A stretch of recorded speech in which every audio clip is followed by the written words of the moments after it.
Hey guys, Dibrugarh ইউনিভাৰ্চিটিৰ পৰা বিএডৰ কাৰণে নোটিফিকেশন আহিছে। যদি আপুনি ভাবি আছে ডিব্ৰুগড় ইউনিভাৰ্চিটিত আপুনি বিএডৰ যেটো কমন এন্ট্ৰেন্স টেষ্টৰ কাৰণে প্ৰিপাৰেচন কৰি আছে আৰু আপুনি ভাবি আছে বিএডৰ কাৰণে এডমিশন ল'ব, তেতিয়াহ'লে এইটো ভিডিঅ' আপোনাৰ কাৰণে বহুত ইম্পৰ্টেন্ট হ'ব হৈ আছে। মই যে এইটো নোটিফিকেশন ৰিগাৰ্ডিং ডিটেইলছখিনি আপোনাক প্ৰভাইড কৰিম। যদি আপুনি ইন্টাৰেষ্টেড হয় এইটো ভিডিঅ' আপুনি কমপ্লিট চেক কৰিব। আৰু এইটো নোটিফিকেশন ৰিগাৰ্ডিং যদি কোনো ধৰণৰ কোৱেশ্চন থাকে আপুনি ভিডিঅ'টোৰ কমেন্ট সেকশনত কমেন্ট কৰি দিব। উইদিন 48 আৱাৰ্ছৰ ভিতৰত আপুনি আমাৰ টিমৰ পৰা ৰেসপন্স পাব।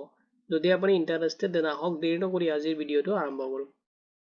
Dibrugarh university B Ed common entrance test 2026 ৰ কাৰণে নোটিফিকেশন আহিছে। অফিচিয়েল নোটিফিকেশনটো অলৰেডি ৰিলিজ কৰি দিছে। আপুনি এইটো ভিডিঅ'ত যদি এপ্লিকেশন ডিটেইলছ হয় ইয়াৰ ডিটেইলছখিনি সিস্টেমেটিক চেক কৰিব পাৰিব।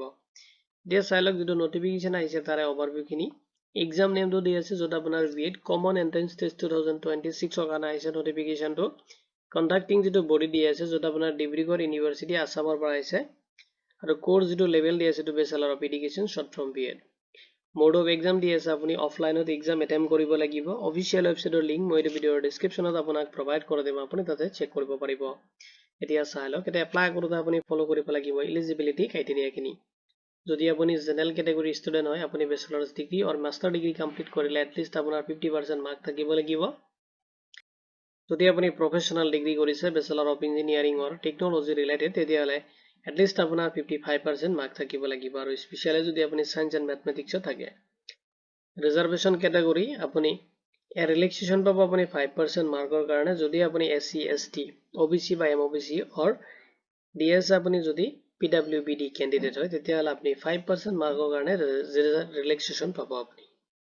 যদি আপুনি টিচাৰ হয় মিনিমাম আপোনাৰ এটলিষ্ট 5 ইয়াৰ টিচিং তেনেকুৱা এক্সপেৰিয়েন্স আছে যে কোনো ৰেকগনাইজ স্কুলত আপটো বিচাৰিছে আপোনাৰ ক্লাছ 10 লৈ কিনে আপুনি তেনেকুৱা স্কুলত আপুনি ক্লাছ দি পাব লাগিব তেতিয়াহলে আপুনি মিনিমাম আপোনাৰ যেটো 5% আপোনাৰ ৰিলেক্সেশন থাকিব মাৰ্কৰ কাৰণে।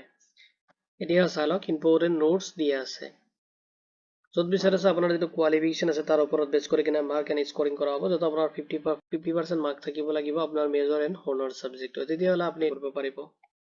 এতিয়া চালক এপ্লাই কৰোতে আপুনি এপ্লিকেশন ফি পেমেন্ট কৰিব লাগিব। এমাউন্ট দি আছে 1050 rupees আপুনি পেমেন্ট কৰিব লাগিব। পেমেন্টটো যেটো মোড দি আছে আপুনি অনলাইনত কৰিব লাগিব যত আপুনি debit card credit card net banking or UPI through আপোনাৰ পেমেন্টখিনি কৰিব পাৰিব। আৰু এইটো পেমেন্ট আপোনাৰ নন ৰিফান্ডেবল হ'ব যদি আপুনি এপ্লাই কৰিছে। ইম্পৰ্টেন্ট ডেটছখিনি চাই লব। অনলাইন এপ্লিকেশন May 5 2026 ৰ পৰা ষ্টাৰ্ট হ'ব আৰু আপোনাৰ যেটো সাবমিশনৰ ডেডলাইন দি আছে লাষ্ট আপুনি May 25 2026 লৈকে এপ্লাই কৰিব পাৰিব। এডমিট কাৰ্ড ৰিলিজৰ যেটো এক্সপেক্ট ডেট দি আছে আপোনাৰ মিনিমাম জুন 2026 ত ৰিলিজ কৰি দিব আৰু যেটো এক্সাম হয় যেটো কমন এন্ট্ৰেন্স টেষ্ট হ'ব এটা আপোনাৰ জুলাই 2026 মানতে হ'ব আৰু আপোনাৰ যেটো ৰিজাল্ট হয় এটো জুলাইতে হ'ব 2026 ত। যেটো আপোনাৰ এক্সাম ডেট হয় এক্সামৰ ডেটৰ আগতে আপোনাৰ মিনিমাম 5 to 10 days আগতে আপোনাৰ যেটো এডমিট কাৰ্ড হয় মানে কল লেটাৰটো আপোনাৰ ইস্যু কৰি দিব। আপুনি এটো ডাউনলোড কৰিব ৰিলেটেড যেটো তাতে ডেট এণ্ড টাইম দিয়া থাকিব এটো হিচাপত আপুনি এক্সামখিনি এটেম্প কৰিব লাগিব। এটো কিবা ধৰণৰ কাৰেকচন বা কিবা আপডেট আহিলে বা কিবা নোটিফিকেশন আহিলে আপুনি অফিচিয়েল যেটো ওয়েবসাইট আছে তাতে চেক কৰিব পাৰিব। যেটো লিংক মই ভিডিঅ'ৰ ডেসক্ৰিপচনতো প্ৰভাইড কৰি দিম। দিয়া চাই লওক কেনেকৈ আপুনি এপ্লাই কৰিব। ফাৰ্ষ্টত আপুনি অফিচিয়েল ওয়েবসাইটত ভিজিট কৰিব। নেক্সট আপুনি নোটিফিকেশন সেকশনত যাব আৰু তাতে আপুনি চাব বিএড কমন এন্ট্ৰেন্স টেষ্ট 2026 ৰ কাৰণে যেটো নোটিফিকেশন আছে ডাউনলোড কৰিব আৰু তাতে আপুনি বেসিক্যালি থ্ৰুলি আপুনি এবাৰ চেক কৰি ল'ব। নেক্সট আপুনি ক্লিক কৰিব যেটো এপ্লাই এপ্লিকেশন বাটনটো দি আছে তাতে ফাৰ্স্ট টাইম আপুনি ভিজিট কৰি কিনে ৰেজিষ্ট্ৰেচন কৰিব। নেক্সট আপুনি লগইন কৰি কিনে আপোনাৰ এপ্লিকেশন ফৰ্মটো আপুনি ফিল আপ কৰিব লাগিব যত আপোনাৰ পাৰ্সোনাল এডুকেশন ডিটেইলছখিনি ফিল আপ কৰি দিব। নেক্সট আপুনি আপলোড কৰিব ৰিকুৱাৰমেন্ট ডকুমেন্টছ লগতে ফটো সিগনেচাৰখিনি যেটো ফৰমেট তাতে দি আছে এটো ফৰমেট আপুনি ইউজ কৰিব। এপ্লিকেশন ফৰ্মটো কমপ্লিট কৰিব আৰু আপুনি অনলাইনত আপোনাৰ যেটো এপ্লিকেশন ফি দি আছে ক্যাটাগৰী ওয়াইজ সেইখিনি পেমেন্ট কৰিব।